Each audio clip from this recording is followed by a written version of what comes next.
Fight Club is a 1999 American film directed by David Fincher and starring Brad Pitt, Edward Norton, and Helena Bonham Carter. Based on the 1996 novel of the same name by Chuck Palahniuk, the story follows an unnamed narrator, Norton, disillusioned with his corporate job, who forms a secret fight club with charismatic soap salesman Tyler Durden. Pitt. The two create an underground movement that grows increasingly radical, while the narrator becomes entangled with the enigmatic Marla Singer, Bonham Carter. The novel was optioned by Fox 2000 Pictures, with producer Laura Ziskin bringing in Jim Uhls to adapt it for the screen. David Fincher was chosen to direct due to his passion for the story, and he collaborated with Uhls on the script, also seeking input from the cast and industry peers. Production took place in Los Angeles from July to December 1998. Fincher and the cast often compared the film's themes of alienation and rebellion to works such as Rebel Without a Cause, 1955, and The Graduate, 1967, framing it as an exploration of Generation X's struggle against consumer culture and advertising values. Studio executives were wary of the film's tone and restructured the marketing campaign in hopes of minimizing potential losses. Fight Club premiered at the Venice International Film Festival on September 10, 1999, before its U.S. release on October 15, 1999, through 20th Century Fox. Initially, it underperformed at the box office and divided critics, many of whom debated its relevance and underlying messages. Despite the mixed reception, the film gained a devoted following through its home video release, eventually achieving cult status. Over time, it came to be regarded as one of the most provocative and influential films of the 1990s, with some critics later describing it as a defining cult classic of its era. The film begins with an unnamed narrator who reflects on the chain of events that led him to meet a man named Tyler Durden. Trapped in a monotonous corporate job and a sterile consumer lifestyle, he fills his apartment with IKEA furniture and keeps a refrigerator stocked with condiments but no real food.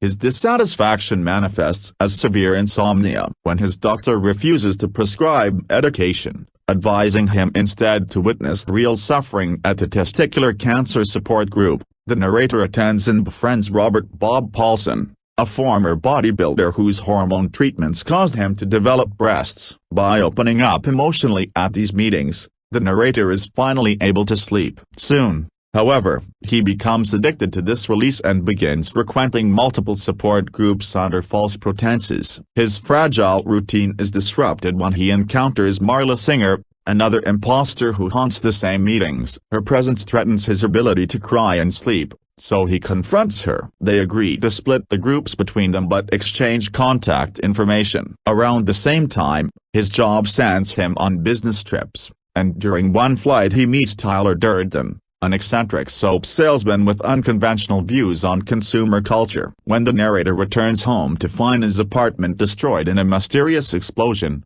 he calls Tyler, and the two meet at a bar. After drinks, Tyler proposes that the narrator hit him. They trade blows in the parking lot, discovering a cathartic release and physical violence. This evolves into regular fights, soon drawing in other disillusioned men. In the basement of the bar, they establish Fight Club, an underground organization with strict rules and an emphasis on primal, physical confrontation. The club quickly grows, attracting more participants every week. Marla resurfaces when she attempts suicide with a Xanax overdose. The narrator initially ignores her, but Tyler steps in and saves her, bringing her back to his house, where they begin a sexual relationship. The narrator is unsettled by their involvement but increasingly drawn deeper into Tyler's anarchic worldview. Together, they steal human fat from a liposuction clinic to make soap and explosives. In one harrowing moment, Tyler deliberately burns the narrator's hand with light, forcing him to confront pain without distraction or avoidance. Fight Club evolves into something larger and more radical. Project Mayhem, a clandestine organization dedicated to vandalism, sabotage, and eventually terrorism. Members include Bob, Angel Face, and others who follow Tyler with unquestioning devotion. Their operations escalate, including threatening a local politician into compliance. However, during one mission, Bob is killed by police, shattering the narrator's perception of the group's purpose and pushing him to challenge Tyler. When he tries to resist, he discovers Tyler has been traveling ahead of him, establishing Project Mayhem cells across the country. Everywhere he goes, strangers recognize him as a leader. Gradually, the narrator realizes the truth: Tyler is not a separate person, but an alternate personality born from his fractured mind. The revelation is confirmed when both the bartender and Marla acknowledge that he himself has been Tyler all along. Returning to New York, the narrator learns Project Mayhem's ultimate plan: to detonate explosives and bring down buildings in the financial district, thereby erasing debt records and destabilizing society. He turns to the police for help, but some officers are secretly Project Mayhem members. They attempt to castrate him before he narrowly escapes. In a final confrontation inside one of the targeted buildings, Tyler, now fully manifested in his psyche, holds him at gunpoint. To reclaim control, the narrator shoots himself in the mouth, symbolically killing Tyler while surviving the act. Marla is brought to him by Project Mayhem members, confused but relieved to see him alive. As the two hold hands, they watch through the windows as the explosives finally detonate, toppling skyscrapers and leaving the future uncertain. Fight Club stands as one of the most provocative and influential films of the late 20th century, a dark mirror held up to American consumer culture and masculine identity at the turn of the millennium. Directed by David Fincher and released in 1999, this adaptation of Chuck Palahniuk's novel has transcended its initial commercial disappointment to become a defining work of cinema that continues to resonate with audiences decades after its release. The film's journey from box office failure to cultural phenomenon represents one of the most remarkable transformations in modern film history, illustrating how a work can find its true audience through home video and word-of-mouth appreciation. The story centers on an unnamed narrator, portrayed by Edward Norton, whose life epitomizes the spiritual emptiness of corporate America. Working as an automobile recall specialist, he travels constantly, living out of hotels and airports, surrounded by material possessions that provide no genuine satisfaction or meaning. His insomnia becomes both a symptom and a metaphor for his disconnection from authentic experience, driving him to seek solace and support groups for conditions he doesn't have. These fraudulent attendances at meetings for testicular cancer survivors, brain parasites patients, and other afflicted groups provide him temporary relief through vicarious suffering and the cathartic release of tears. This fragile equilibrium is shattered by the appearance of Marla Singer, played by Helena Bonham Carter, another tourist exploiting the vulnerability of genuine sufferers for her own emotional needs. Her presence forces the narrator to confront the artificiality of his coping mechanism, as he cannot maintain his pretense of suffering while knowing she is equally fraudulent. The resulting return of his insomnia sets the stage for the more dramatic intervention that follows. Enter Tyler Durden,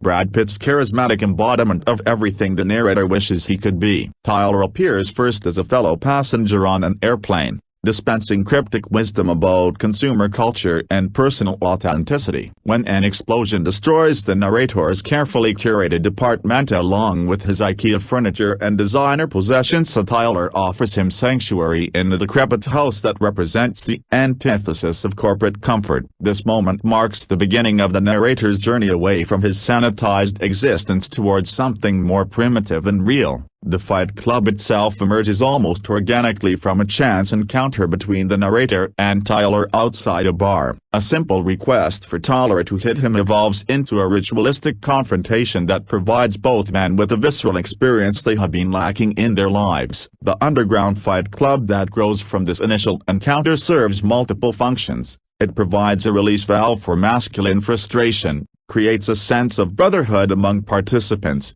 and offers an alternative to the passive consumption that defines mainstream society. David Fincher's direction brings a distinctive visual style to the material that perfectly complements its themes. The cinematography, handled by Jeff Cronenweth, employs a deliberately lurid aesthetic that makes characters appear sort of shiny. As Fincher described it, the visual design differentiates between the narrator's mundane reality and the hyperreal world he enters with Tyler. Scenes without Tyler are shot with bland, realistic lighting and composition, while Tyler's presence brings more dynamic, heightened visuals that reflect the narrator's psychological state. The film's production design, led by Alex McDowell, creates over 70 sets that range from the sterile corporate environments of the narrator's day job to the deliberately decayed interior of Thaler's house. This visual decay serves as a metaphor for the deconstructed worldview that Thaler represents, where conventional notions of success and comfort are literally falling apart. The contrast between the narrator's former apartment, with its catalog-perfect furnishings, and Thaler's anarchic living space visualizes the central conflict between consumer conformity and authentic experience. One of the most technically innovative aspects of Fight Club is its use of subliminal imagery. Before the narrator officially meets Thaler, single frames of Pitt's character appear throughout the film, inserted into scenes to suggest Thaler's presence in the narrator's subconscious. This technique serves the film's plot reveal while also creating an unsettling viewing experience that mirrors the narrator's psychological instability. These brief flashes of Thaler appear like a little devil on the shoulder, as Fincher described them, influencing the narrator even before he becomes consciously aware of Thaler's existence. The fight scenes themselves required extensive choreography and preparation from the actors. Norton and Pitt underwent training in boxing, taekwondo, and grappling to make the violence appear authentic. The filmmakers insisted that the actors go full out in their performances to capture realistic effects, including having the wind knocked out of them. Makeup artist Julie Pierce studied mixed martial arts and professional boxing to accurately portray the physical damage that would result from these encounters. The cumulative effect creates a visceral authenticity that serves the film's themes about the need to feel genuine physical and emotional experiences. Central to the film's power is its exploration of masculinity in crisis. Fight Club presents men who have been emasculated by consumer culture, reduced to what Fincher described as a generation of spectators. The narrator's initial condition exemplifies this predicament. He has achieved professional success and material comfort, yet feels profoundly disconnected from any sense of purpose or authentic identity. His attraction to Thaler represents a hunger for what society has drained out of him: physical courage, emotional authenticity, and meaningful struggle. Thaler Durden functions as a Nietzschean Obermann's figure, representing the narrator's idealized version of masculinity unburdened by social constraints. Thaler's philosophy rejects the consumer culture that has defined the narrator's existence, advocating instead for experiences that strip away material pretenses. His soap-making business serves as a perfect metaphor for this philosophy, taking fat from liposuction clinics and transforming it into luxury products sold back to the wealthy women who discarded it. This circular economy of vanity and consumption illustrates Thaler's critique of how capitalism turns everything, even human waste, into profit. The evolution from Fight Club to Project Mayhem represents the escalation of Thaler's philosophy from personal liberation to social revolution. Project Mayhem's acts of corporate vandalism and anti-consumer terrorism reflect Thaler's belief that society itself needs to be dismantled before authentic human relationships can flourish. The organization's strict hierarchy and blind obedience to Thaler's commands create an ironic parallel to the corporate structures it opposes, suggesting that revolutionary movements can replicate the authoritarianism they seek to destroy. Chuck Palahniuk's novel provided the foundation for this exploration, drawing from his own experiences and observations of American masculinity in the 1990s. The author's background in journalism and his work with various support groups inform the authentic details that give the story its credibility. His prose style, characterized by short, punchy sentences and dark humor, translated well to Fincher's visual approach. The collaboration between Palahniuk's source material and Fincher's cinematic vision created a synergy that enhanced both mediums. The casting process for Fight Club reveals a careful consideration given to each role. Brad Pitt's involvement brought star power to the project, but his performance transcends mere celebrity presence. Pitt physically transformed himself for the role, becoming more muscular and tanned as the film progresses, creating a visual contrast with Norton's narrator, who grows increasingly gaunt and unhealthy. This physical divergence mirrors their psychological relationship, as Tyler becomes more idealized while the narrator deteriorates under the strain of his double life. Edward Norton's performance as the narrator requires him to carry much of the film's exposition through voice-over narration while also embodying the character's psychological fragmentation. Norton prepared for the role by deliberately losing weight as filming progressed, creating a visual representation of the narrator's declining mental and physical state. His performance must work on multiple levels, as the film's primary perspective, as Tyler's unwitting creator, and as the audience's entry point into this world of controlled violence and social criticism. Helena Bonham Carter's Marla Singer represents the feminine chaos that disrupts both the narrator's false peace and Tyler's masculine philosophy. Marla's character serves multiple narrative functions. She's another faker like the narrator, a love interest for Tyler, and ultimately a key to the narrator's psychological healing. Carter's performance captures Marla's self-destructive tendencies while maintaining her essential humanity. Her relationship with Tyler complicates the narrator's feelings, introducing jealousy and emotional complexity into what might otherwise be a purely intellectual or physical relationship. The film's soundtrack, composed by the Dust Brothers, perfectly complements its themes and visual style. Rather than employing a traditional orchestral score, the electronic music incorporates drum loops, digital samples, and breakbeat elements that reflect the film's contemporary setting and underground culture. The climactic use of the Pixies' "Where Is My Mind?" during the final scene provides an ironic counterpoint to the destruction unfolding on screen, its dreamy melody contrasting with the violent imagery while commenting on the narrator's psychological state. Fight Club's initial reception illustrated the challenge of marketing unconventional content to mainstream audiences. Studio executives struggled with how to present the film, ultimately settling on a campaign that emphasized the fighting scenes while downplaying the deeper social commentary. This approach attracted audiences expecting a straightforward action film but failed to prepare them for the movie's complex themes and provocative content. The resulting disconnect between audience expectations and actual content contributed to the film's polarized critical reception and disappointing box office performance. Critics were similarly divided in their assessment of Fight Club. Some praised its technical innovation and satirical intelligence, while others condemned what they perceived as irresponsible glorification of violence. Janet Maslin of the New York Times recognized the film's commentary on contemporary masculinity but warned that its message could be misinterpreted if not watched carefully. Roger Ebert gave the film a mixed review,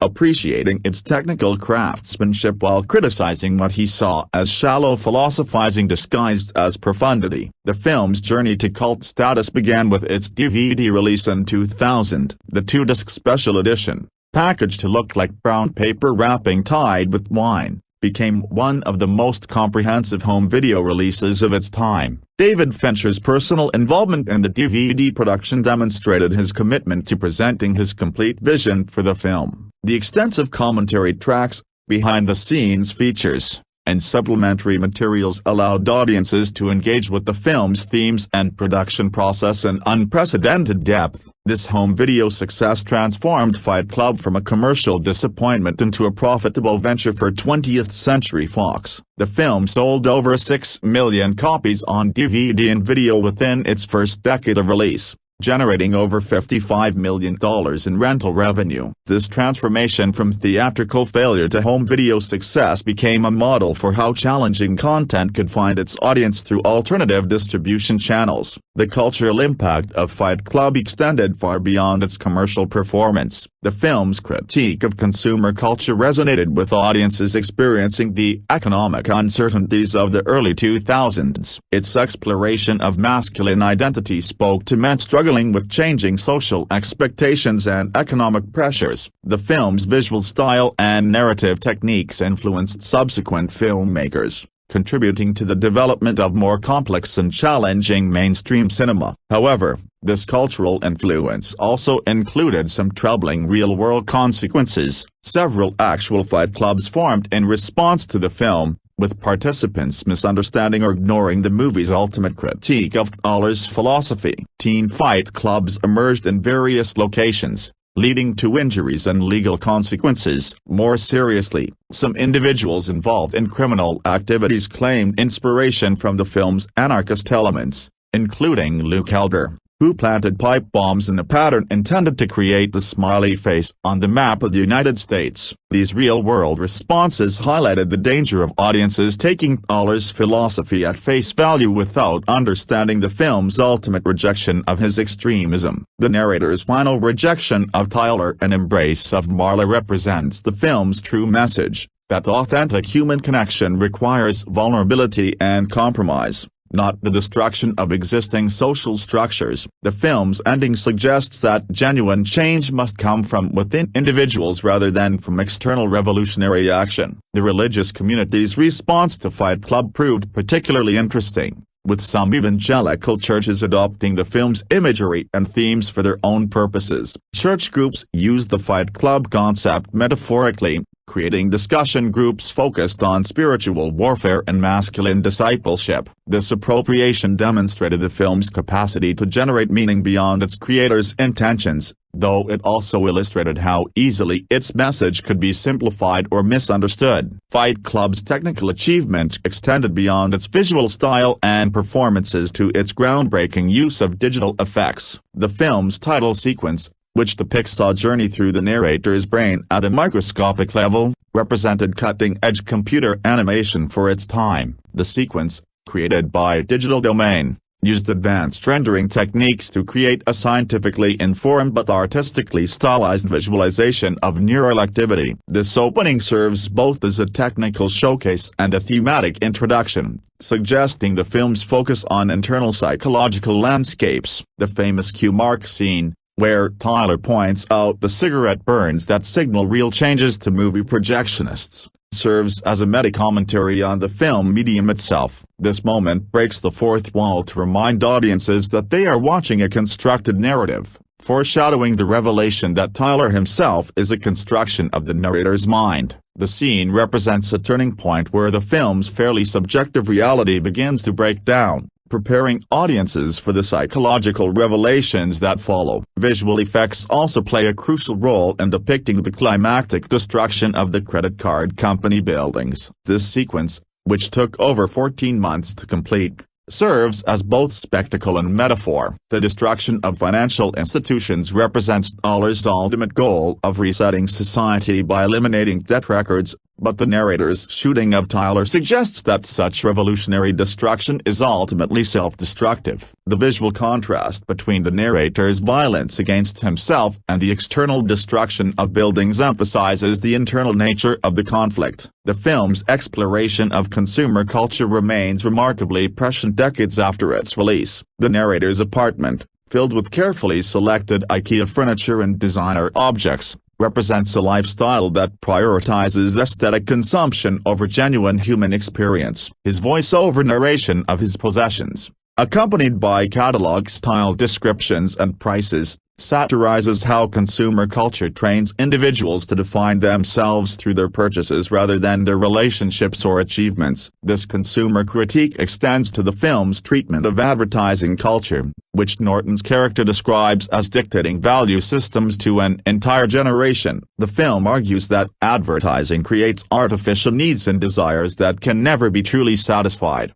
trapping individuals in cycles of consumption that replace more fundamental human drives for connection, purpose, and authentic experience. Tyler's soap business serves as a perfect inversion of this dynamic, taking discarded human material and selling it back to the same people who rejected it. The psychological complexity of Fight Club centers on the narrator's dissociative identity disorder, though the film avoids clinical terminology in favor of metaphorical exploration. Tyler represents not just an alternate personality but an idealized version of the narrator's suppressed desires and capabilities. The psychological splitting occurs because the narrator cannot reconcile his conformist exterior with his rebellious interior, creating a conflict that literally fragments his identity. This psychological fragmentation reflects broader social pressures faced by men in contemporary society. The narrator's initial condition of professional success combined with personal emptiness represents a common experience for individuals who achieve external markers of success while feeling internally unfulfilled. Tyler's emergence provides a temporary solution by allowing the narrator to experience forbidden aspects of his personality,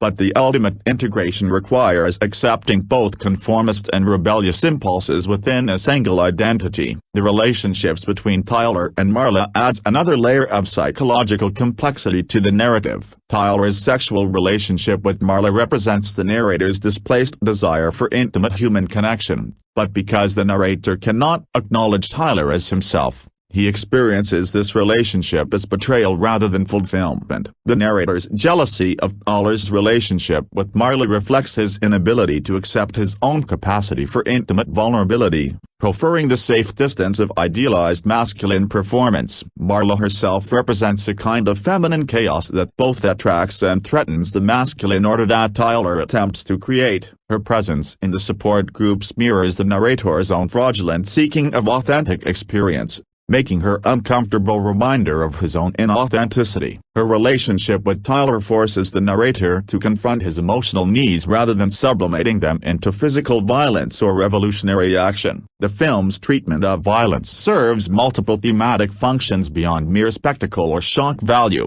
The fight scenes represent a search for authentic experience in a society that has become increasingly mediated and artificial. The participants seek physical sensation as an antidote to the numbing effects of consumer culture and corporate employment. The violence strips away social pretenses and forces individuals to confront their physical vulnerability and mortality. However, the film ultimately critiques this violence as another form of escape rather than genuine engagement with life's complexities. As the Fight Club evolves into Project Mayhem, the violence becomes increasingly impersonal and destructive, losing its original therapeutic function. The death of Bob, the narrator's friend from the support group, illustrates how Tyler's philosophy leads inevitably to dehumanization and genuine harm rather than liberation and authentic experience. The film's political implications have been debated extensively since its release. Some viewers interpret Fight Club as a fascist fantasy that celebrates authoritarian leadership and mindless violence. Others see it as a critique of fascism that demonstrates how revolutionary movements can become oppressive through their own success. The film's deliberate ambiguity allows both interpretations while ultimately suggesting that neither consumer conformity nor revolutionary destruction provides adequate solutions to contemporary social problems. Tyler's Project Mayhem exhibits many characteristics of fascist organization: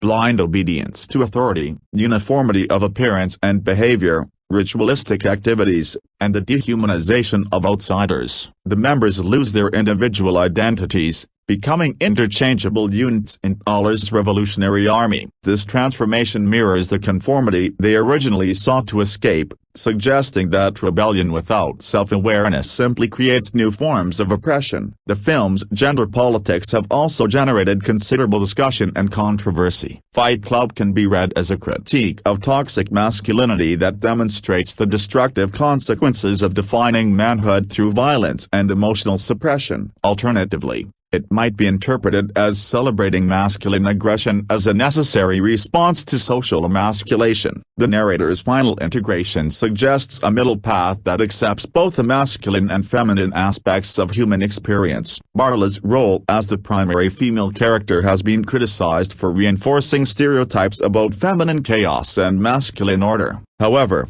her function in the narrative extends beyond simple gender dynamics to represent the emotional complexity and vulnerability that the narrator must accept to achieve psychological integration. Her survival at the film's end, while Tyler dies, suggests that emotional authenticity ultimately proves more valuable than idealized masculine performance. The film's visual symbolism operates on multiple levels throughout the narrative. Tyler's house, with its deteriorating structure and lack of modern amenities, represents both the decay of traditional social structures and the possibility of more authentic ways of living. The contrast between this space and the narrator's former apartment illustrates different approaches to material existence, one based on aesthetic consumption, the other on functional necessity. The recurring motif of explosions and destruction serves both literal and metaphorical functions. Tyler's plan to destroy credit card companies represents an attempt to reset economic relationships by eliminating debt records. More symbolically, The explosions represent the narrator's desire to destroy his existing identity and start over with a clean slate. The final buildings collapse while the narrator and Marla hold hands, suggesting that destruction must be followed by reconstruction based on authentic human connection. Water imagery throughout the film reinforces themes of cleansing and renewal. Tyler's soap-making process transforms human waste into cleansing agents, literally purifying discarded material for reuse. The fight scenes often take place in basements and underground spaces associated with dampness and humidity, creating environments that feel primordial and authentic compared to the sterile corporate spaces above ground. The film's editing techniques contribute significantly to its psychological impact. Fincher employed rapid cutting and dynamic camera movements to create the sense of energy and disorientation that mirrors the narrator's mental state. The use of freeze frames in slow motion during key moments emphasizes the significance of particular actions while creating a heightened reality that distinguishes the film from straightforward dramatic realism. Sound design also plays a crucial role in establishing the film's atmosphere. The contrast between the sterile quiet of office environments and the raw sounds of physical combat emphasizes the difference between the narrator's professional and personal lives. The electronic score incorporates industrial sounds that suggest both technological alienation and underground energy, perfectly complementing the film's themes about authentic versus artificial experience. Fight Club's influence on subsequent cinema can be seen in numerous films that explore similar themes of masculine crisis and social alienation. The film's visual style, narrative structure, and thematic content have been widely imitated and referenced, establishing it as a touchstone for contemporary explorations of identity and authenticity. Its success helped legitimize more challenging and unconventional content within mainstream Hollywood production. The film's critique of consumer culture has proven increasingly relevant as digital technology has expanded the reach and sophistication of advertising and marketing. Social media platforms have created new forms of identity performance and consumption that echo the narrator's original predicament. The pressure to curate one's life for public presentation through carefully selected images and purchases creates contemporary versions of the alienation that Fight Club originally explored. Economic inequality and job insecurity have also made the film's themes more resonant for contemporary audiences. The narrator's sense of purposelessness despite professional success reflects the experiences of many individuals who have achieved educational and career goals while finding little personal satisfaction in their accomplishments. Tyler's critique of meaningless work and consumer compensation speaks to widespread concerns about the relationships between labor and fulfillment in contemporary capitalism. The film's exploration of male friendship and intimacy remains relevant as traditional masculine roles continue to evolve. The narrator's attraction to Tyler reflects a hunger for meaningful male relationships that can incorporate both competition and vulnerability. The Fight Club provides a space for physical and emotional intimacy between men that would be difficult to achieve in conventional social settings, though the film ultimately suggests that such relationships must move beyond violence to achieve genuine connection. Mental health themes in Fight Club have gained additional significance as public awareness of depression,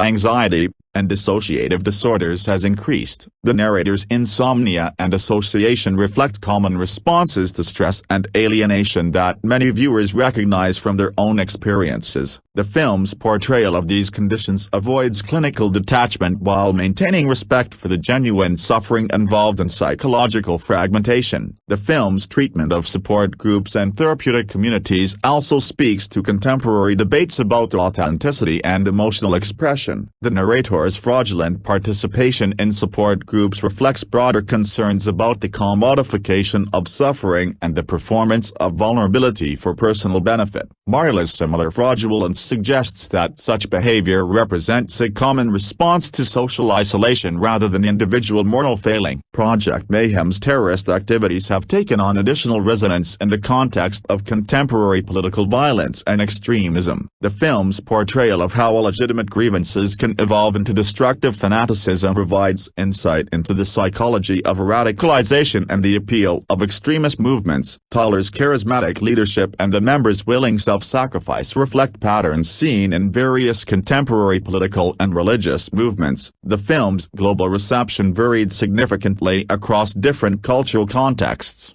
with some countries restricting or banning its distribution due to concerns about its violent content and anti-establishment themes. These varied responses highlight how cultural differences shape interpretation of controversial content and raise questions about the relationships between artistic freedom and social responsibility. Academic analysis of Fight Club has produced extensive scholarship examining its themes, techniques, and cultural significance. Literary critics have explored its relationship to other works dealing with masculine crisis and consumer culture, while film scholars have analyzed its visual style and narrative innovations. Psychological researchers have examined its portrayal of dissociative identity disorder and its treatment of male mental health issues. The film's relationship to postmodern philosophy has been extensively discussed, with scholars noting connections to thinkers like Jean Baudrillard and Guy Debord, who critiqued consumer society and media spectacle. Tyler's philosophy echoes situationalist ideas about the need to create authentic experiences in opposition to commodified entertainment and passive consumption. The film's self-referential moments and media criticism align with postmodern concerns about the blurring boundaries between reality and representation. Feminist criticism of Fight Club has focused on its treatment of gender roles and its apparent exclusion of women from its central concerns. Some scholars argue that the film reinforces patriarchal values by suggesting that male problems require masculine solutions, while others contend that it critiques toxic masculinity by demonstrating its destructive consequences. Marla's role as both catalyst and resolution suggests a more complex treatment of gender than simple masculine fantasy. Economic criticism has examined the film's portrayal of corporate culture and consumer capitalism,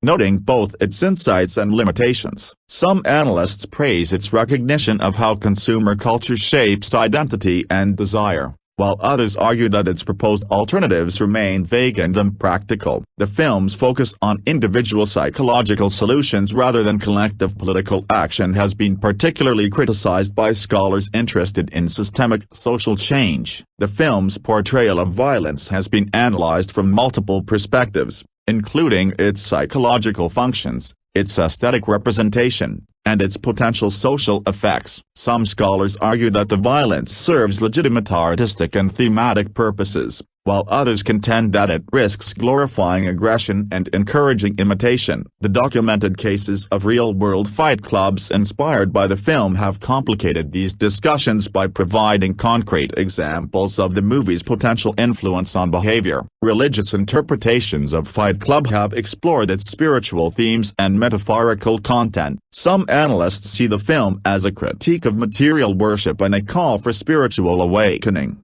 while others interpret it as a nihilistic rejection of transcendent values. The narrator's journey from corporate conformity through destructive rebellion to personal integration can be read as a secular version of traditional spiritual transformation narratives. The film's treatment of death and mortality provides another layer of thematic richness. Bob's death serves as a turning point that forces the narrator to confront the real consequences of Tyler's philosophy. The narrator's final act of shooting himself to kill Tyler represents both suicide and rebirth, destroying his idealized self to make room for a more integrated identity. The film's ending suggests that accepting mortality is necessary for achieving authentic existence. Fight Club's legacy continues to evolve as new generations discover and reinterpret the film. Its themes of authenticity, masculinity, and consumer culture remain relevant even as specific cultural references become dated. The film's technical innovations and narrative structure continue to influence filmmakers exploring similar themes of identity and social criticism. The rise of digital technology and social media has created new contexts for understanding Fight Club's critique of mediated experience and identity performance. Contemporary viewers may find additional relevance in the narrator's struggle to distinguish between authentic and artificial aspects of his life,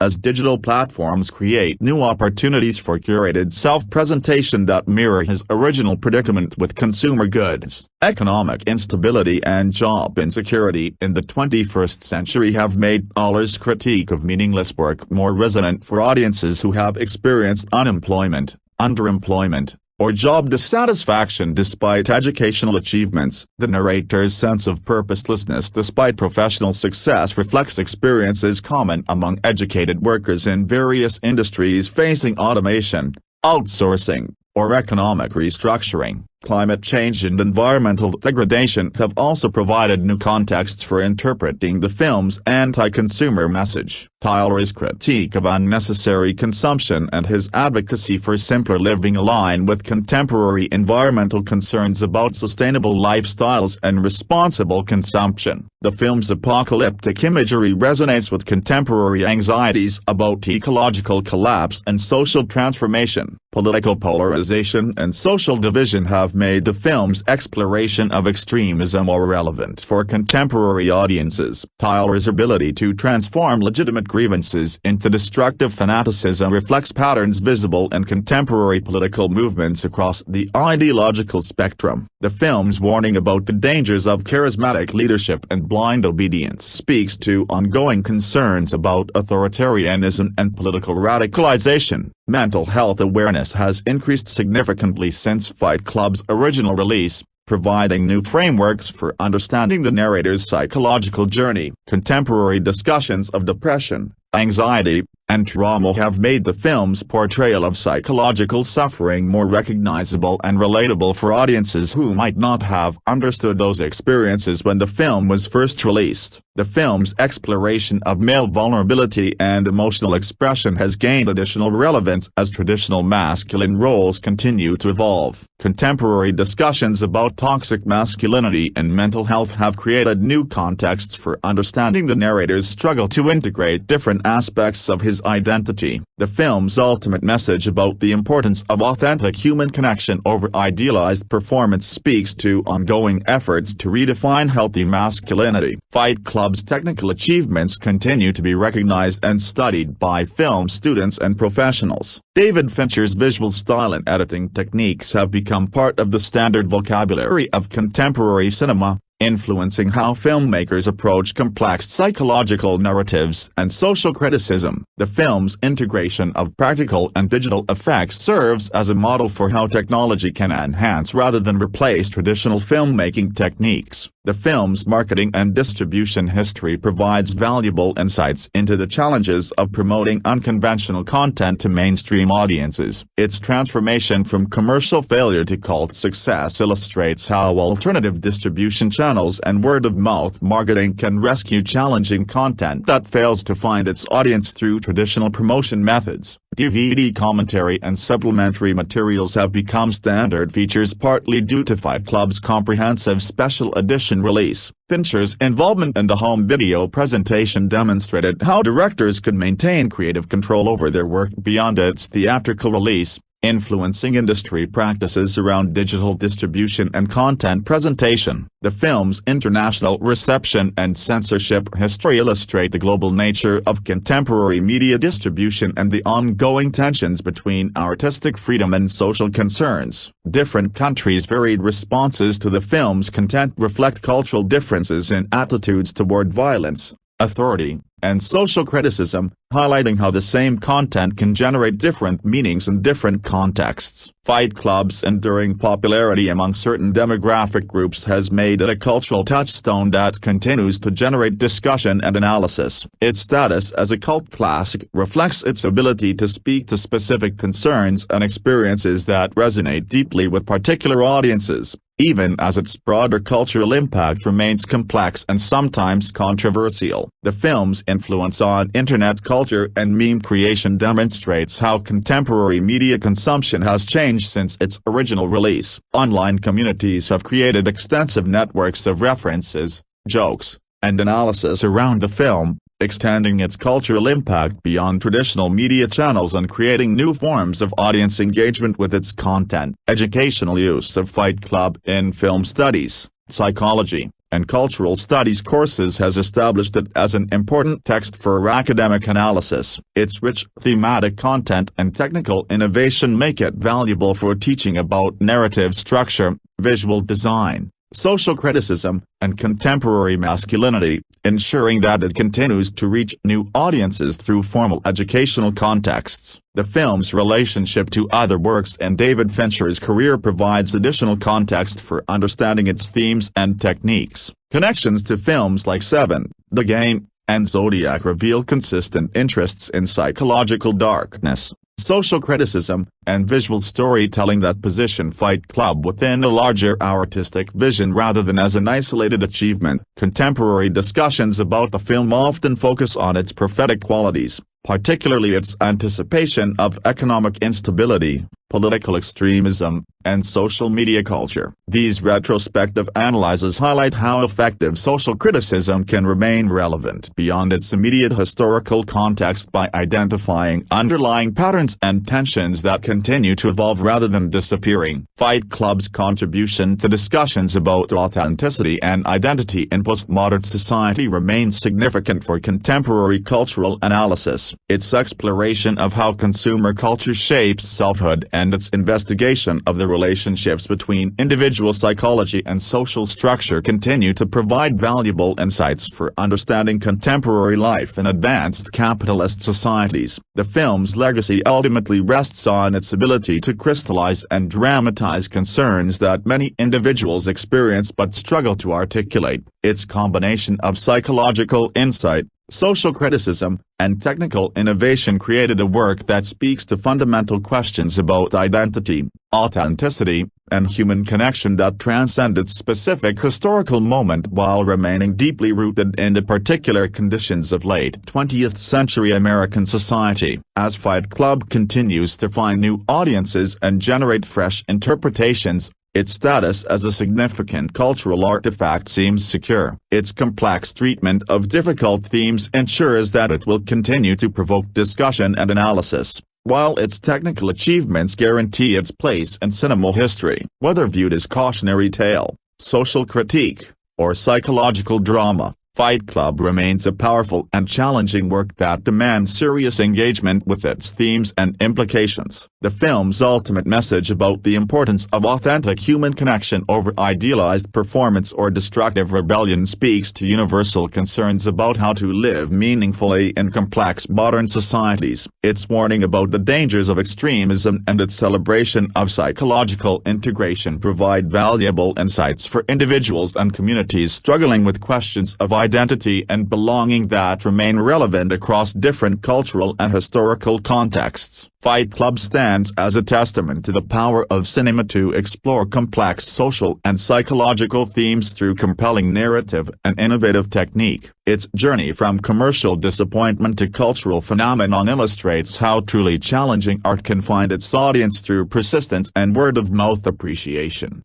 creating lasting impact that extends far beyond its initial reception. As contemporary society continues to grapple with questions about authenticity, masculinity, consumer culture, and human connection, Fight Club remains a vital and provocative contribution to ongoing cultural conversations about how to live authentically in an increasingly complex and mediated world. The story of Fight Club begins long before the cameras ever rolled. The 1999 film, directed by David Fincher, adapted from the 1996 novel by Chuck Palahniuk, represents one of the most iconic and controversial projects in modern cinema. It emerged from a combination of daring literature, a visionary filmmaker unafraid to push boundaries, a cast of actors willing to take risks, and a studio that was both skeptical and ambitious in its attempts to redefine the late 1990s landscape of Hollywood filmmaking. The film is often remembered for its dark psychological themes, its critique of consumerism, its stylistic flourishes, and the shocking narrative twists that cemented its reputation as one of the definitive cult classics of contemporary cinema. The journey to bringing the novel to the screen was complex. Chuck Palahniuk's book itself was not initially a massive bestseller, but it gained attention among literary circles for its raw, stripped-down prose and its unflinching exploration of male alienation in a consumer-driven world. Fox 2000, a division of 20th Century Fox, acquired the rights to adapt the novel, and producers began considering who could possibly bring such a provocative story to life. From the beginning, There was recognition that the material was challenging and that mainstream Hollywood audiences might not respond well to its anarchic tone. However, the mid to late 1990s was a period in which studios were increasingly willing to bankroll unconventional films, especially if they could be made with bankable stars. The cultural climate of the time was riddled with concerns about masculinity, corporate conformity, and existential angst that seemed to align with the themes of Palahniuk's work. Casting was crucial to the film's success. For the unnamed narrator, often referred to as simply the narrator, a figure who suffers from insomnia and a profound sense of detachment from modern life, the studio considered multiple actors. Edward Norton eventually won the role, delivering a performance that balanced vulnerability, cynicism, and a gradual descent into psychological fragmentation. Norton was already known for his powerful performances in films like Primal Fear and American History X, and his reputation as a serious and methodical actor made him the right fit for a character whose very identity fractures over the course of the narrative. Norton approached the character with intensity, immersing himself in the psychology of a man who finds release only through extreme physicality and violence. Equally critical was the casting of Tyler Durden, the charismatic soap salesman who becomes the narrator's alter ego and the embodiment of everything he wishes he could be. For Tyler, Brad Pitt was selected, and his casting brought star power that would guarantee the film attention. Pitt was not only a Hollywood leading man but also someone increasingly eager to take on roles that challenged his image. His portrayal of Tyler blended charm, danger, and ideological fervor, crafting a character who was both magnetic and terrifying. Pitt threw himself into the role, altering his body, enduring physical transformation, and even damaging his own teeth to achieve the gritty realism Fincher demanded. Together, Norton and Pitt created a volatile dynamic that electrified the screen, embodying two halves of the same fractured psyche. Helena Bonham Carter took on the role of Marla Singer, the nihilistic woman who drifts into the narrator's orbit through her attendance at support groups for illnesses she doesn't have. The casting of Marla was contentious, with studio executives considering actresses like Reese Witherspoon, Courtney Love, and Winona Ryder. Ultimately, Bonham Carter was chosen, and she brought to the role a sardonic edge and world-weary energy that contrasted with both Pitt and Norton. Her Marla is simultaneously vulnerable and impenetrable, serving as both a foil to the male characters and the only grounding force amid the escalating chaos. Bonham Carter's chemistry with Norton in particular lent emotional resonance to what could have been a purely cynical story. Supporting roles were filled with actors who would go on to leave strong impressions despite limited screen time. Meat Loaf played Robert Bob Paulson, the former bodybuilder with testicular cancer whose tragic arc gives the film one of its most poignant lines. Jared Leto appeared as Angel Face, one of Toller's recruits, further highlighting the film's eclectic casting. Each of these actors contributed to the sense of authenticity that Fincher insisted upon, ensuring that even minor characters resonated with personality and humanity. Development of the screenplay required careful adaptation. Jim Uhls wrote the script, staying close to the spirit of Palahniuk's novel while reconfiguring certain elements for cinematic storytelling. Some passages of the book, especially its more extreme and fragmented narrative technique, were smoothed into a more linear framework, but the essence of the story's critique of consumer culture, modern masculinity, and self-destruction remained intact. Uhls, Fincher, and the cast collaborated to refine the tone, with the film eventually striking a balance between black comedy, psychological thriller, and philosophical provocation. Many lines of dialogue that became iconic, such as the rules of Fight Club, were directly lifted from Palahniuk's prose, lending the film a fidelity that pleased the author himself. Palahniuk later remarked that the film succeeded in capturing his vision in a way that surpassed his expectations. Production of Fight Club was anything but straightforward. Fincher, already known for his dark and meticulous style in films like Seven and The Game, brought a demanding vision to the set. He insisted on multiple takes, relentless attention to detail, and an aesthetic that emphasized grit and hyper-realism. The film's visual design was characterized by a grimy, urban atmosphere that reflected the characters' psychological states. Cinematographer Jeff Cronenmuth worked with Fincher to create a look that was both claustrophobic and surreal,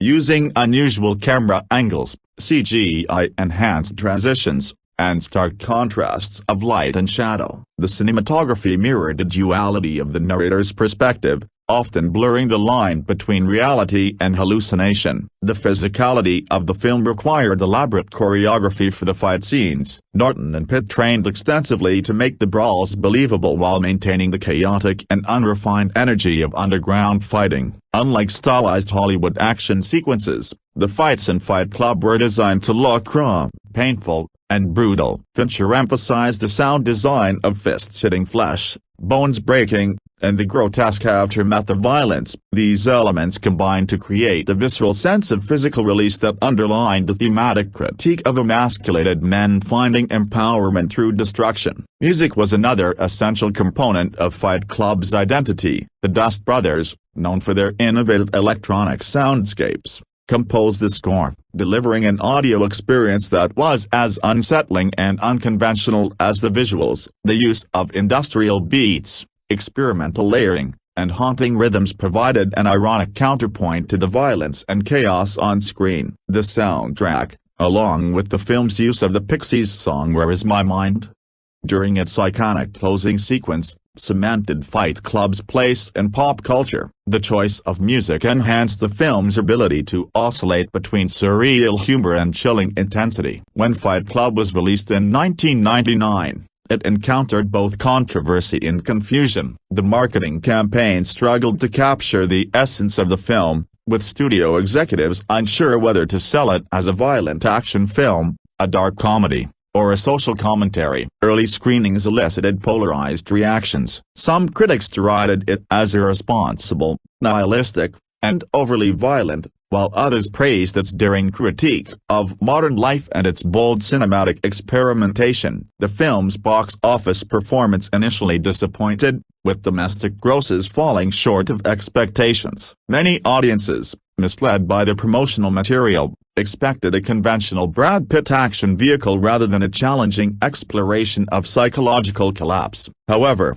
Fight Club found a second life in home media. The release of the DVD became one of the most significant turning points in the film's cultural trajectory. It was among the first DVDs to feature extensive special features, including Fincher's commentary and behind-the-scenes footage, which allowed fans to delve deeper into the creative process. The film's availability in this format sparked discussion, analysis, and re-evaluation. It became a favorite among college students and young adults, who connected with its themes of disillusionment and rebellion against consumer culture. Over time, Fight Club achieved cult status, with its quotes, imagery, and philosophical musings becoming part of the cultural lexicon. The reception of the film evolved as critics revisited it in subsequent years. What was initially condemned by some as a glorification of violence came to be understood as a satirical and cautionary tale. Scholars analyzed its depiction of masculinity, its postmodern narrative style,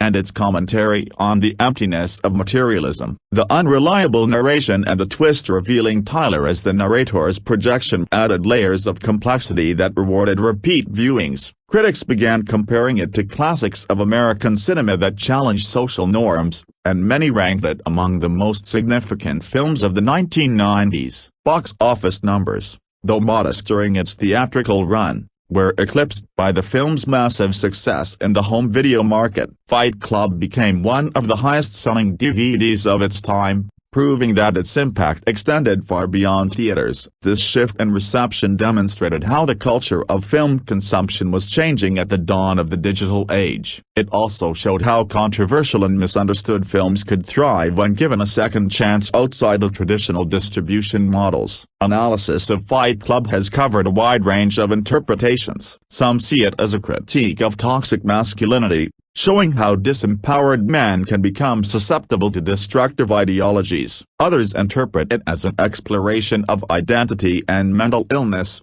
with the narrator's dissociation serving as a metaphor for modern alienation. The film's use of consumer culture as a backdrop for existential crisis resonated strongly in an era when globalization and branding were dominating daily life. Still, some misread its satire as endorsement, leading to real-world fight clubs that mimic the violence of the film without engaging with its philosophical underpinnings. This duality of interpretation further contributed to the movie's cultural significance. Over the years, Fight Club has been referenced in countless memes, parodies, and homages across media. Its first truly "You do not talk about Fight Club" became a universally recognized catchphrase, often invoked ironically. The imagery of Tyler Durden, the soap bars, and the collapsing skyscrapers in the finale have been embedded into pop culture. Its dialogue and themes are quoted in advertisements, television, and even political commentary, often stripped from their context,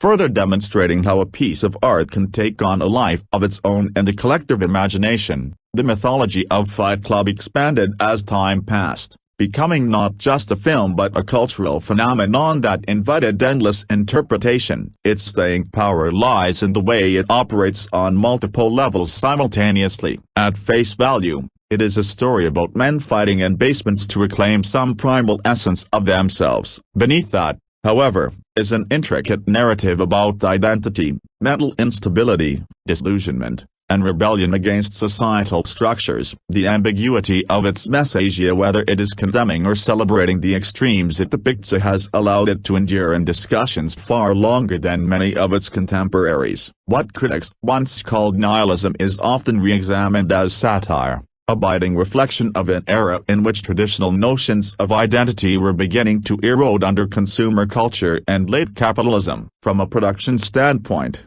Fight Club's filming process itself became legendary among cinephiles. David Fincher, already notorious for his perfectionism on Seven and The Game, demanded an exhaustive number of takes, sometimes pushing actors to the brink of frustration. Edward Norton later joked about Fincher's relentlessness, recalling how the director would shoot scenes dozens of times, each with slight variations, until he captured precisely the nuance he envisioned. This created a challenging atmosphere on set but also forced the actors to dig deeper into their performances. Fincher's vision of the film as something grimy and claustrophobic required painstaking attention to detail, from the lighting choices to the texture of the walls and the underground fight basements. Brad Pitt and Edward Norton's commitment to their roles went beyond acting. The fight scenes, though carefully choreographed, were executed with the level of physical intensity that resulted in real bruises and minor injuries. Both the men were determined to bring a sense of authenticity to their characters,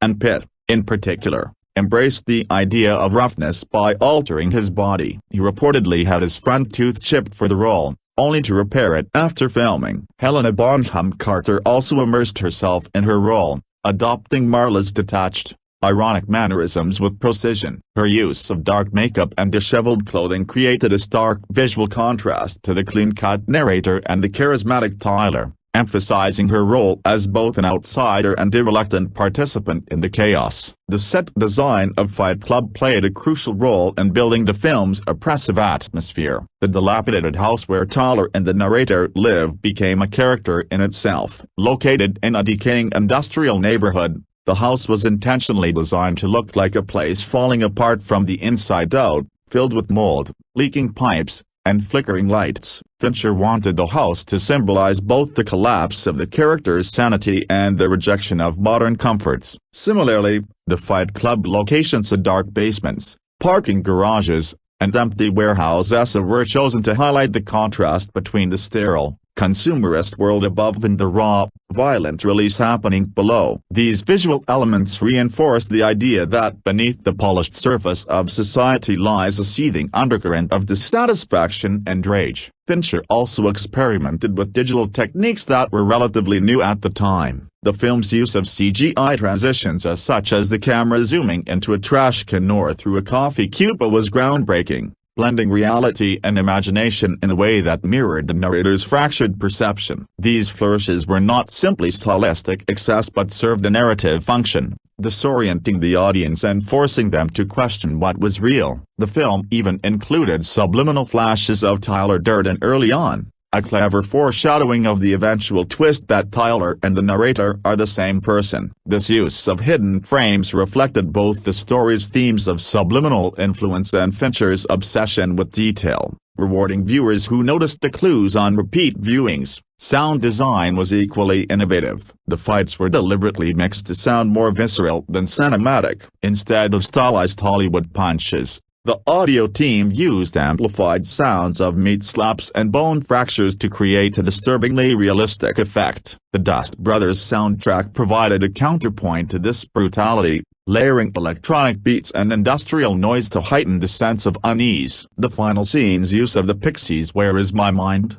became one of the most iconic uses of a song in film history, capturing the surreal combination of destruction and liberation as skyscrapers collapse in front of the narrator and Marla. The music was not an afterthought but an essential part of the film's tone, guiding viewers through moments of chaos, humor, and revelation. Upon its theatrical release in October 1999, Fight Club faced one of the most polarizing receptions of its time. Critics were deeply divided, with some hailing it as a masterpiece and others condemning it as dangerous. Roger Ebert called it macho porn, suggesting that it glamorized violence in a reckless way, while others, like Janet Maslin of the New York Times, praised its stirring satire and cinematic ambition. Audiences, too, were confused. Many came expecting a conventional action movie because of Brad Pitt's presence in the marketing, only to be confronted with a dark psychological story about mental illness and societal collapse. The film grossed just over $100 million worldwide, which was underwhelming given its budget of around $63 million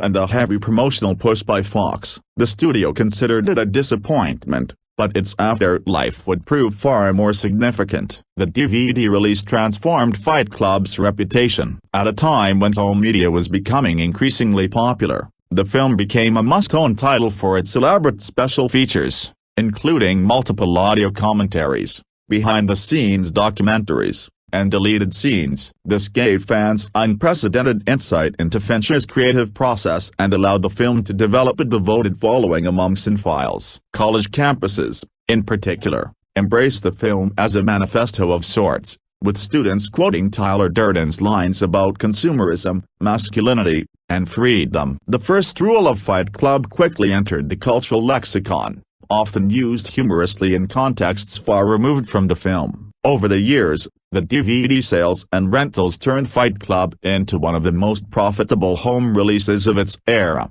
compensating for its lackluster theatrical run. Academics and critics have since written extensively about Fight Club's deeper meanings. The film is often discussed in the context of postmodernism, with its unreliable narrator, fragmented identity, and satirical dismantling of societal norms. Scholars analyze it as a critique of consumer capitalism, pointing to the narrator's obsession with IKEA furniture and catalog-perfect living spaces as symbols of modern emptiness. Others view it as a meditation on masculinity at the turn of the millennium, showing men who feel emasculated by corporate culture and who reclaim their sense of self through physical violence. Still others interpret the film through a psychological lens, emphasizing the narrator's dissociative identity disorder as a metaphor for alienation in a fragmented world. The ambiguity of the film's stance, whether it condemns or endorses Dollar's philosophy, remains a subject of debate, keeping it relevant decades after its release. The cultural legacy of Fight Club is enormous. It has influenced fashion, advertising,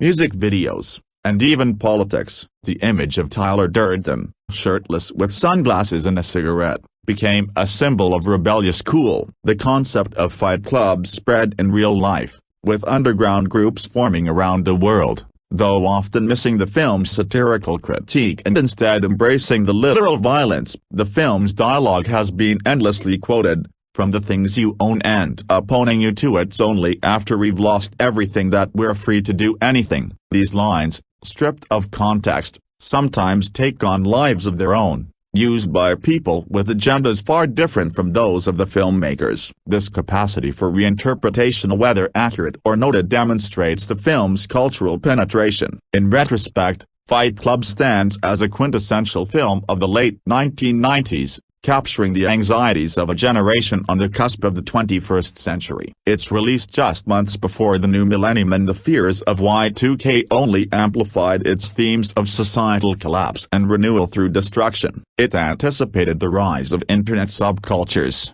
memes, and online communities that would later adopt its language and imagery. For many, it became a rite of passage, a film discovered in adolescence or early adulthood that seemed to speak directly to feelings of dissatisfaction with the world. For others, it was a dangerous glorification of chaos. The fact that it can be both at once is precisely why it endures. The endurance of Fight Club as a cultural artifact owes as much to the shifting conversations of the decades that followed as it does to the initial shock of its release. When it first appeared in theaters, audiences and critics were divided largely along generational lines. Older critics often viewed it with suspicion, concerned that its dark humor and violence might serve as inspiration for destructive behavior. Younger viewers, however, were more inclined to see it as a reflection of their frustrations and anxieties, particularly those tied to feelings of alienation in a corporate-driven, image-saturated society. As the years passed,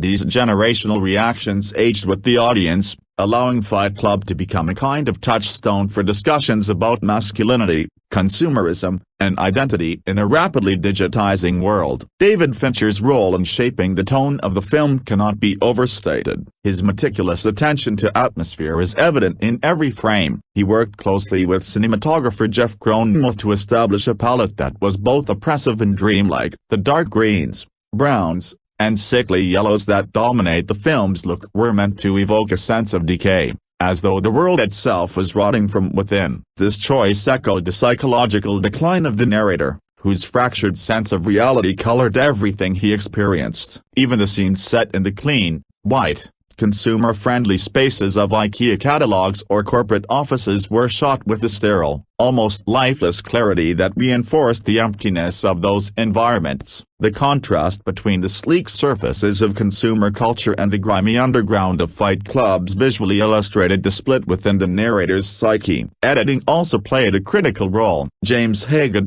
working as the film's editor, helped Fincher craft a rhythm that balanced moments of frenetic energy with long stretches of simmering tension. The pacing was intentionally disorienting, particularly as the story edged closer to its climax. Fincher's willingness to play with narrative structure, including flash cuts, subliminal imagery, and meta-cinematic tricks, positioned Fight Club as a self-conscious work of art that was as much about the process of storytelling as it was about the characters. At one point, Tyler Durden breaks the fourth wall, addressing the audience directly, reinforcing the sense that the film itself is complicit in its own subversion. Such moments echoed Palahniuk's prose, which was fragmented and confrontational, pulling the reader into the chaos of the narrator's thoughts. Casting decisions extended beyond the leads to a supporting ensemble that added texture to the story. Meat Loaf's portrayal of Robert Paulson remains one of the most poignant aspects of the film. His physicality,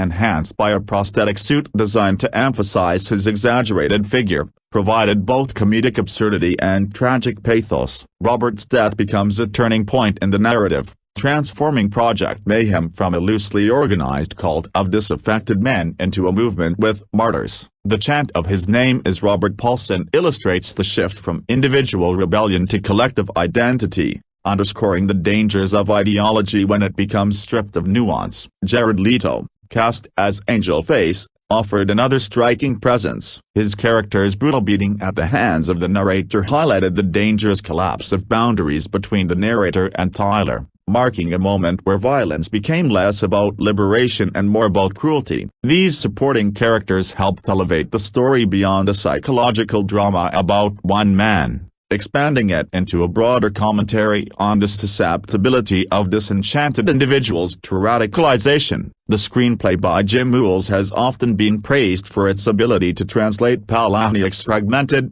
ironic style into dialogue that felt both sharp and unsettling. Many of the most memorable lines were lifted directly from the book, yet in the mouths of actors like Norton and Pitt they took on a new vitality. The rules of Fight Club speech, for instance, became iconic not only because of the words themselves but because of Pitt's hypnotic delivery. Likewise, Norton's weary voice-over narration provided a steady anchor through the chaos, functioning as both guide and unreliable witness. The dual voices of Pitt and Norton effectively embodied the tension between the mundane and the extraordinary, between conformity and rebellion. One of the most fascinating aspects of Fight Club is the way it straddles genre. It is part psychological thriller, part black comedy, part social satire, and part action film, yet it belongs fully to none of them. Fincher deliberately avoided giving it a neat classification, understanding that the film's power lay in its contradictions. It invited laughter in moments of discomfort,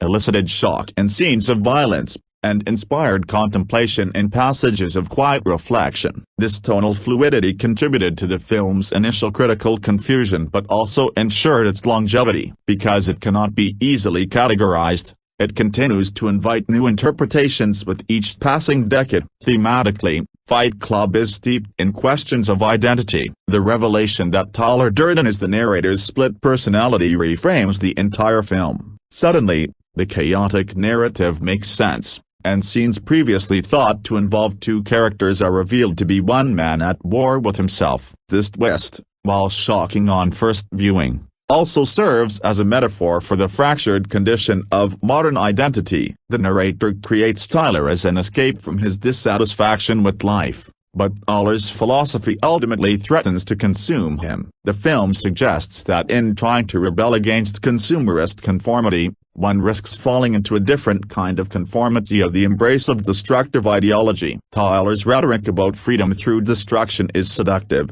but the story ultimately warns against its consequences. Music was central to this thematic tension. The Dust Brothers score underscored the duality of the film, alternating between driving electronic beats that energized scenes of chaos and eerie ambient tones that emphasized disorientation. The soundtrack created a sense of propulsion that mirrored the narrator's descent into madness. By the time the Pixies' Where Is My Mind plays in the final sequence, the music has taken on symbolic significance. The song, with its surreal lyrics and dreamlike quality, perfectly encapsulates the narrator's final state of clarity and madness as he watches the skyline crumble. The juxtaposition of destruction with the strangely uplifting melody left audiences unsettled yet exhilarated. The marketing of Fight Club is one of the more infamous chapters in its history. Fox executives were unsure how to present the film to the public. Some trailers emphasized the underground fighting and Brad Pitt's star power, selling it as a testosterone-fueled action spectacle. Others attempted to lean into its dark humor, though without fully capturing its satirical edge. This confusion alienated audiences who expected a straightforward action film and bewildered those who encountered a philosophical exploration of mental illness and modern malaise instead. In hindsight,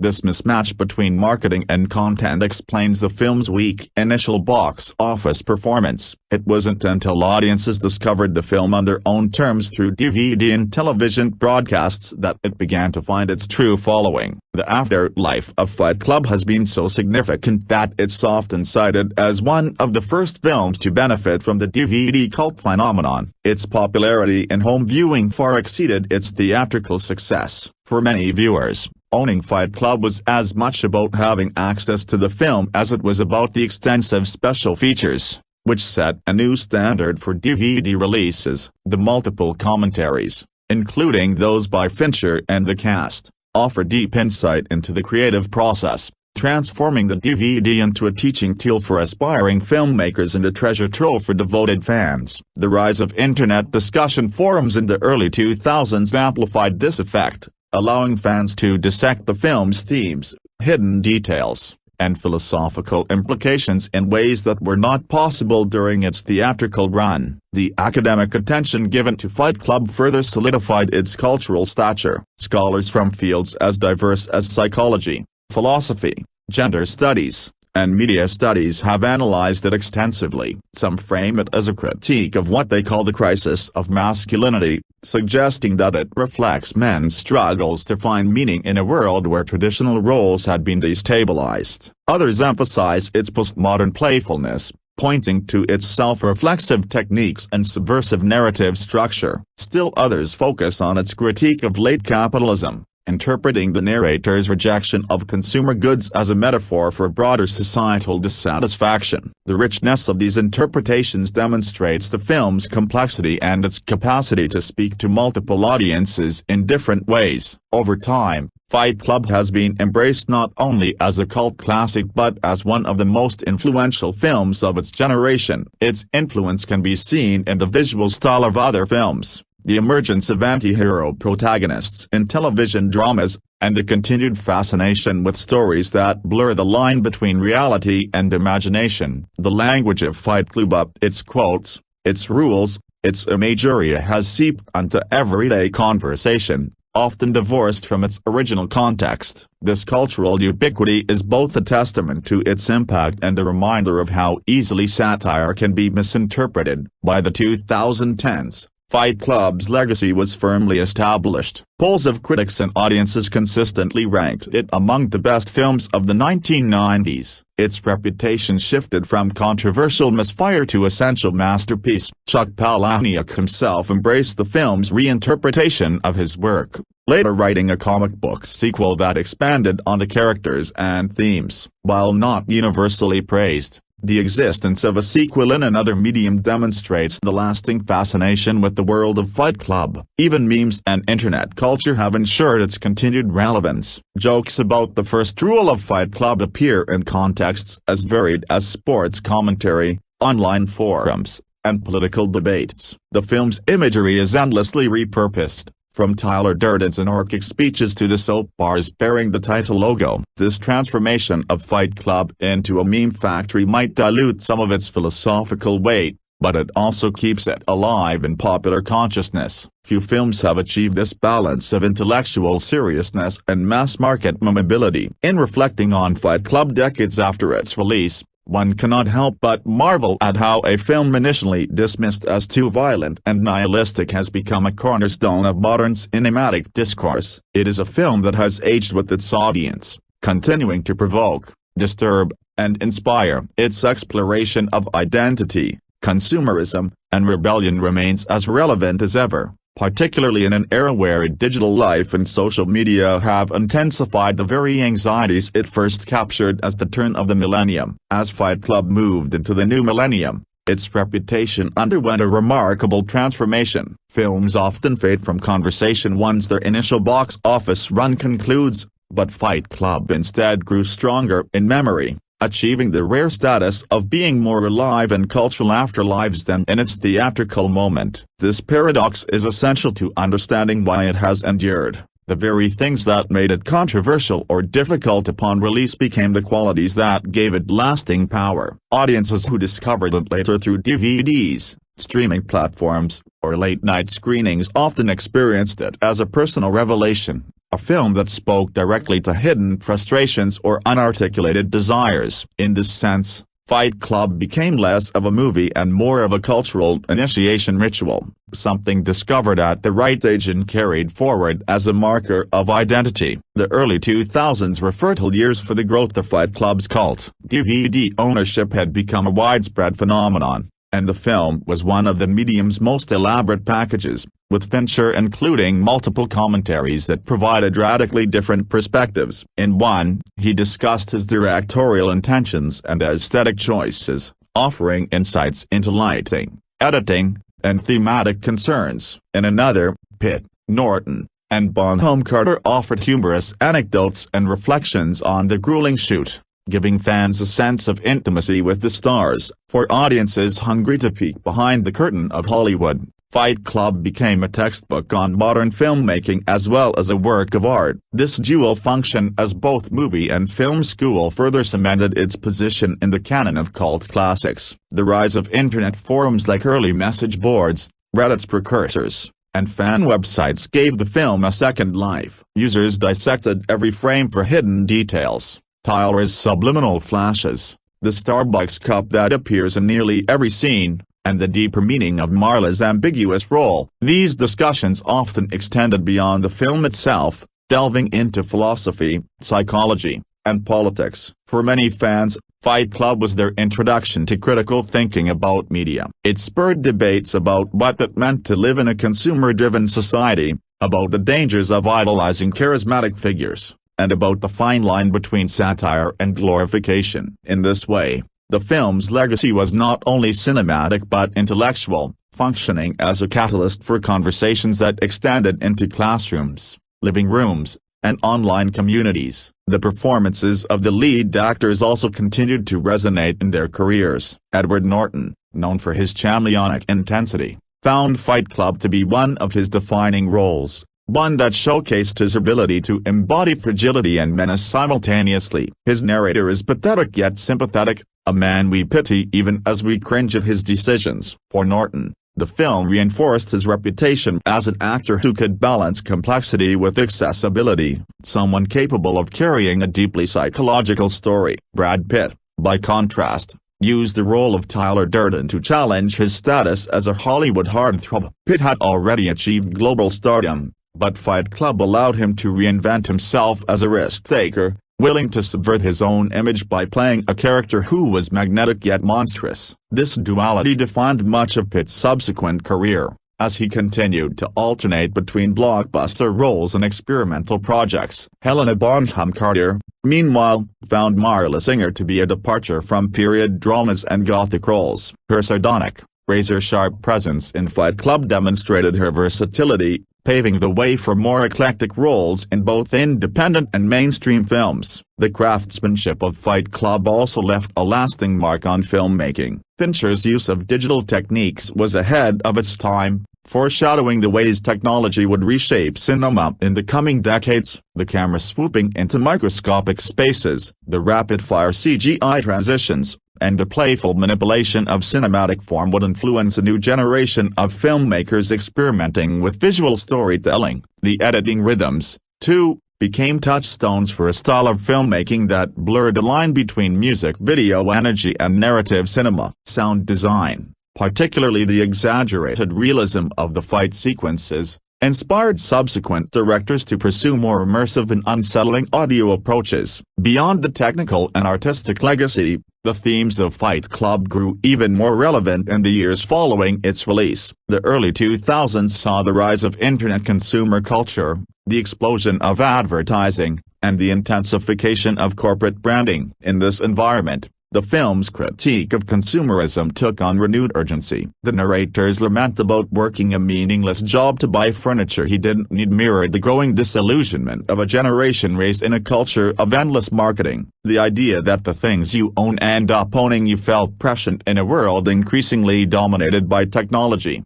gadgets, and the promise of lifestyle products. At the same time, the rise of extremist groups and radical movements gave Tyler Durden's rhetoric a darker resonance. The film became a lens through which to examine the allure of charismatic leaders who promised liberation through destruction. One of the most enduring debates about Fight Club centers on the question of whether it is a cautionary tale or a manifesto. Some viewers embrace Tyler as a hero, admiring his rejection of conformity and his commitment to living freely. Others see him as the embodiment of toxic ideology, an abuser who manipulates vulnerable men into following him down a path of self-destruction. Fincher and the cast have consistently insisted that the film is satirical, meant to expose the dangers of idolizing figures like Tyler. Yet the fact that so many audiences continue to misinterpret it suggests the seductive power of its imagery and rhetoric. This ambiguity is part of the film's genius. It holds a mirror to society,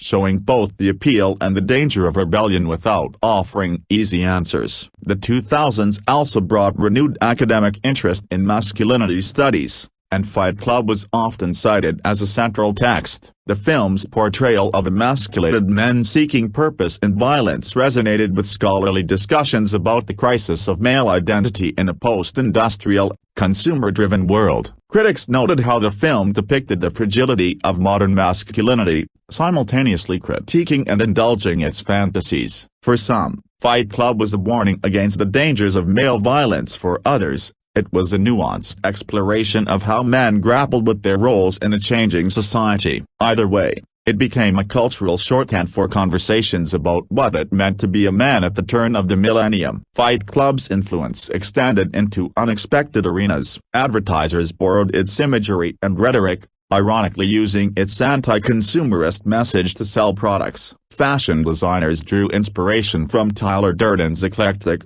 thrift-store aesthetic, transforming his anarchic style into a trend. Even political commentators invoked the film, sometimes as a critique of establishment conformity, other times as a warning about populist rage. The fact that a single film could be appropriated by so many different groups speaks to its flexibility as a cultural text. Like many great works of art, it resists being pinned down to a single interpretation, instead serving as a mirror for the values and anxieties of those who engage with it. The legacy of Fight Club was further cemented by its continued ranking on lists of the greatest films of all time. Whether in polls conducted by magazines, online platforms, or film institutes, it consistently appeared as a landmark of 1990s cinema. Its reputation grew alongside Fincher's career, as subsequent works like Zodiac, The Social Network, and Gone Girl confirmed him as one of the most important directors of his generation. In this context, Fight Club is often seen as the film where Fincher fully embraced his identity as a provocateur,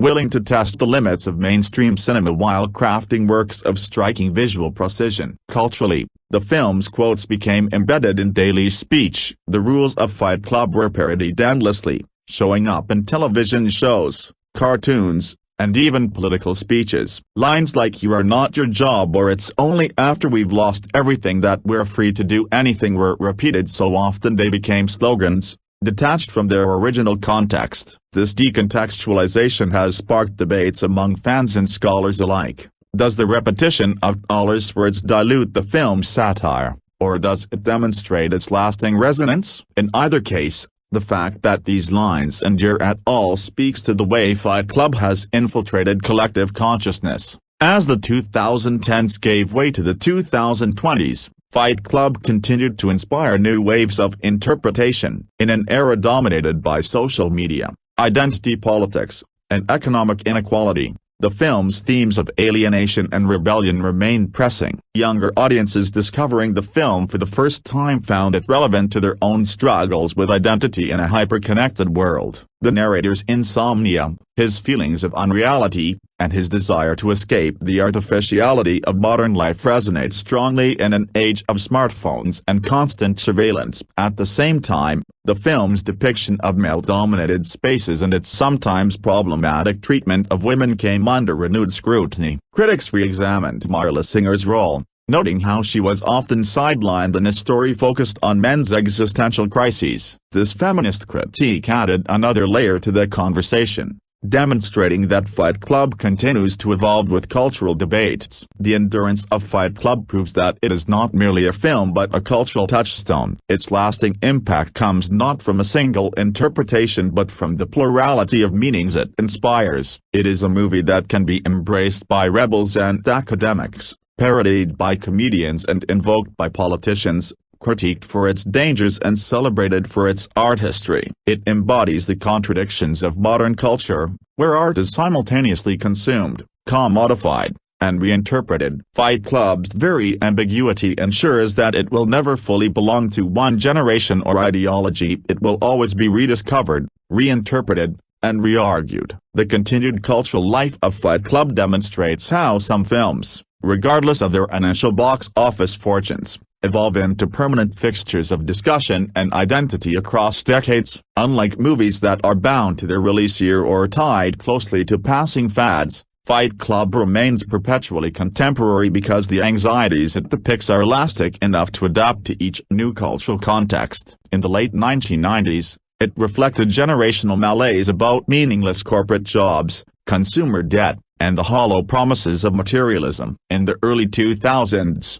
it became a lens through which to analyze the rise of radical movements and dissatisfaction with established systems of authority. In the 2010s, it was reinterpreted in the context of internet subcultures, memes, and online communities that co-opted Tyler Durden's rhetoric. Now, in the 2020s, the film is invoked in debates about toxic masculinity, political extremism, and the loneliness produced by digital life. It is as if the film regenerates itself in every era. its themes taking on fresh urgency with each shift in culture. One of the more striking aspects of Fight Club's afterlife has been the way audiences mistake satire for ideology. Tyler Durden, as constructed by the film, is meant to be a dangerous fantasy, a projection of everything seductive yet destructive about unchecked rebellion. He is witty, confident, and fearless, articulating the discontent that the narrator cannot express for himself. But he is also manipulative, violent, and narcissistic, willing to exploit others in pursuit of his own vision of chaos. Yet for many viewers, Tyler is embraced uncritically as a role model. This misreading has fueled both the film's popularity and its controversies, leading to real-life fight clubs where men gather to brawl, citing the film as inspiration. Fincher and the actors have addressed this repeatedly, reminding audiences that the point of the story is not to endorse Tyler's philosophy but to expose its dangers. Still, the fact that the film can be misinterpreted so profoundly illustrates its cultural power. It taps into desires so raw that even satire cannot fully contain them. The tension between critique and glorification is not unique to Fight Club. Many works of art that confront dangerous ideologies run the risk of being adopted by the very forces they seek to critique, just as novels like A Clockwork Orange or films like Taxi Driver were sometimes idolized for the very violence they condemned. Fight Club exists in this ambiguous territory. The narrator's journey is not one of liberation but of recovery or reclaiming his sanity by destroying Tyler and accepting his flawed, vulnerable self. The final sequence, where he and Marla watch skyscrapers collapse, is not meant to be a triumphant image of revolution but a surreal confrontation with the consequences of his fractured psyche. Yet audiences often walk away with Tyler's speeches echoing in their heads, mistaking them for solutions rather than provocations. This dual reception is both the danger and the genius of the film. Beyond the debates about its message, Fight Club has also influenced the aesthetics of modern filmmaking. Its stylized transitions, visual tricks, and subliminal imagery paved the way for later directors to experiment with blending CGI and live action in unconventional ways. The idea that films could slip momentarily into surreal digital spaces without breaking narrative immersion became a staple in the 2000s and 2010s. Even television shows borrowed from Fight Club's editing style,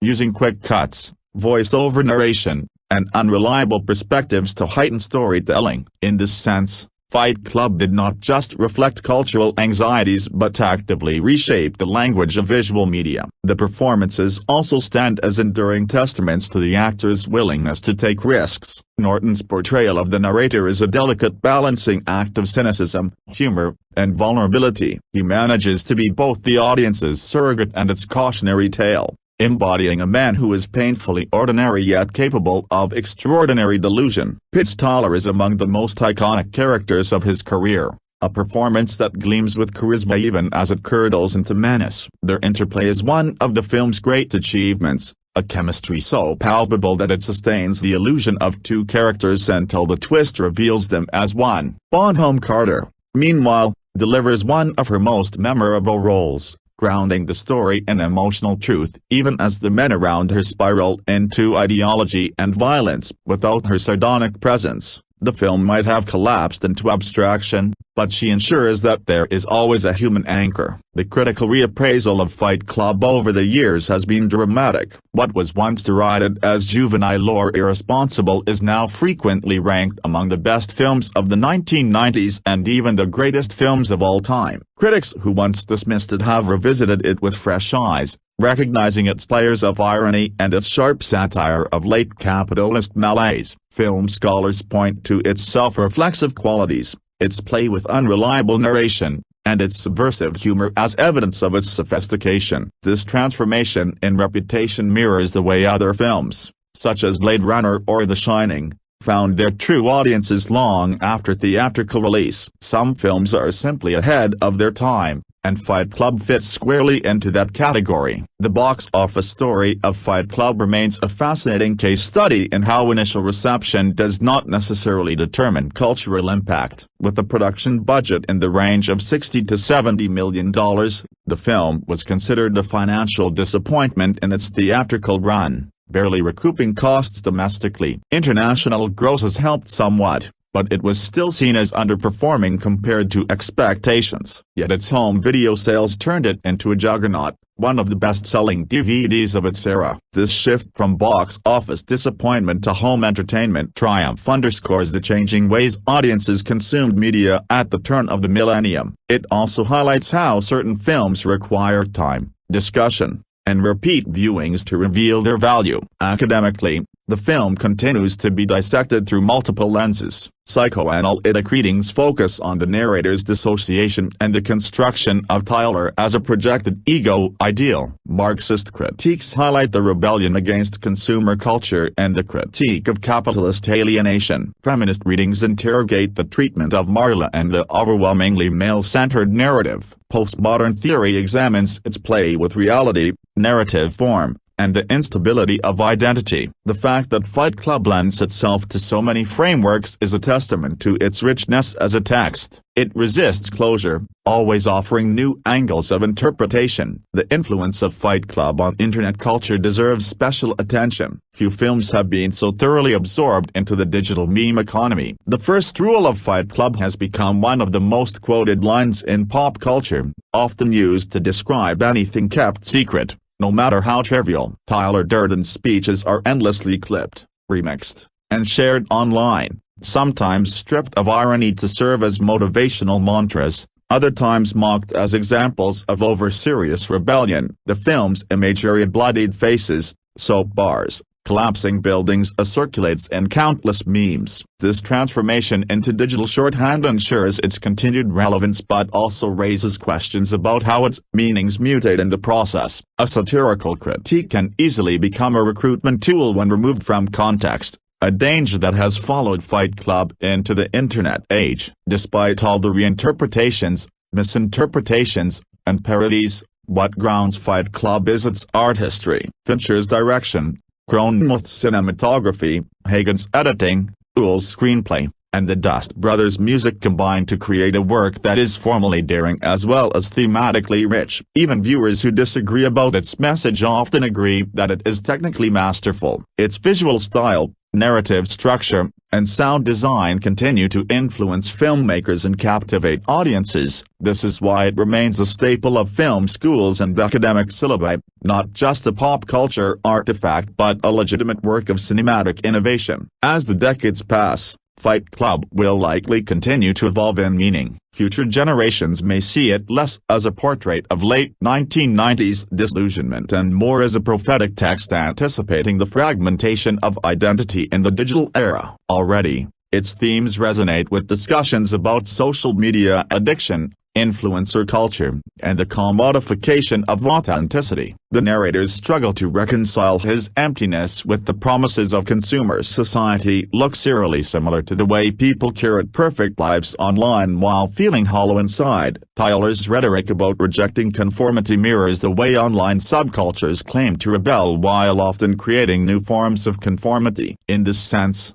Fight Club may only grow more relevant as technology continues to reshape human identity. What ultimately secures Fight Club's place in history is its refusal to provide easy answers. It does not resolve its contradictions neatly, nor does it present its rebellion as unambiguously positive or negative. Instead, it forces audiences to grapple with discomfort, to confront the allure and danger of destruction, and to question what it means to be free in a world that constantly sells freedom as a product. It is this refusal of closure that makes it endlessly discussable, endlessly debatable, and endlessly alive. The legacy of Fight Club is also tied to the way it challenged Hollywood conventions at a time when mainstream cinema was dominated by high-concept action films, romantic comedies, and family blockbusters. By releasing a film that blurred the lines between psychological thriller, dark comedy, and anarchist manifesto, David Fincher tested the limits of what a major studio could release under its banner. It is remarkable that such a subversive piece of work was made with significant studio resources,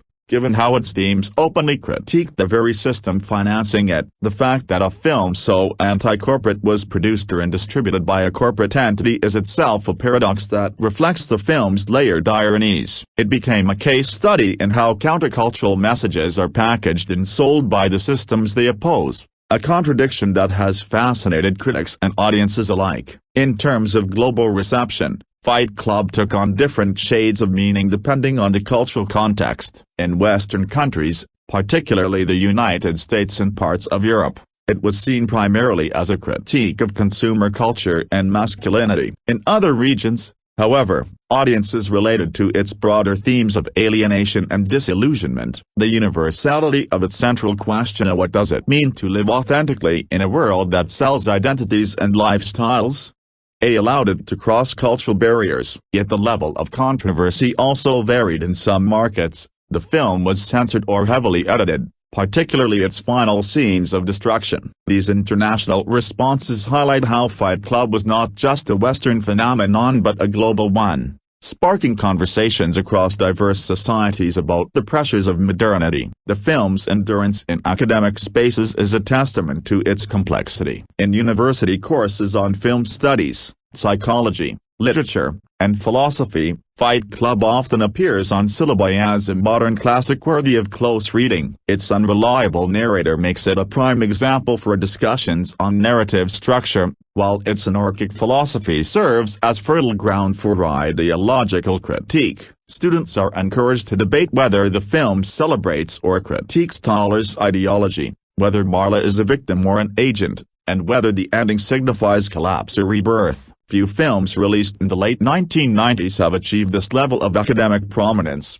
further distinguishing Fight Club as more than a cult film. It is a scholarly text as well as a cultural artifact. As the decades progressed, new technologies reshaped the way Fight Club was experienced. Streaming services brought it to fresh audiences who may never have encountered DVDs, and the film once again found itself reinterpreted in light of current issues. In the 2020s, for instance, many viewers see the narrator's struggles with identity and insomnia as metaphors for mental health crises exacerbated by digital life. Toller's rejection of consumerism resonates in an age of environmental collapse, where questions of overconsumption have taken on existential urgency. Others point to the rise of online radicalization as a modern echo of Project Mayhem, drawing parallels between Toller's methods and the ways online groups recruit disaffected young men with promises of belonging and purpose. The film's ability to map onto those new anxieties proves its ongoing vitality. Generationally, the reception of Fight Club has shifted in fascinating ways. For those who discovered it in the late 1990s or early 2000s, the film represented a form of cinematic rebellion,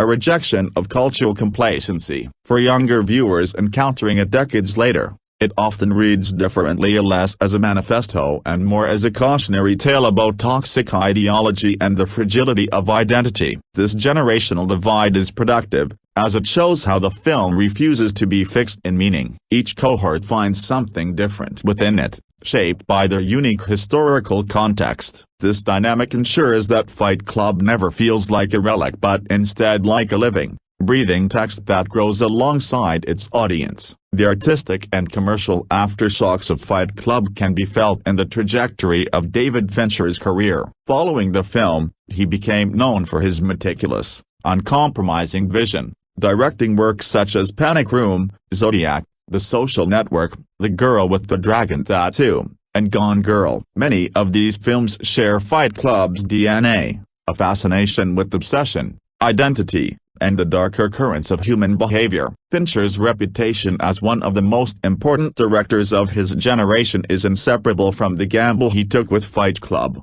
a film that, while divisive at the time, ultimately solidified his place in the pantheon of visionary filmmakers. From a music perspective, the Dust Brothers score continues to be recognized as groundbreaking. Its mixture of electronic beats, industrial noise, and unconventional sampling techniques gave the film a sonic identity unlike any other Hollywood production of its era. The soundtrack not only fit the anarchic energy of the story but also influenced the use of electronic music in cinema more broadly. Songs like Where Is My Mind?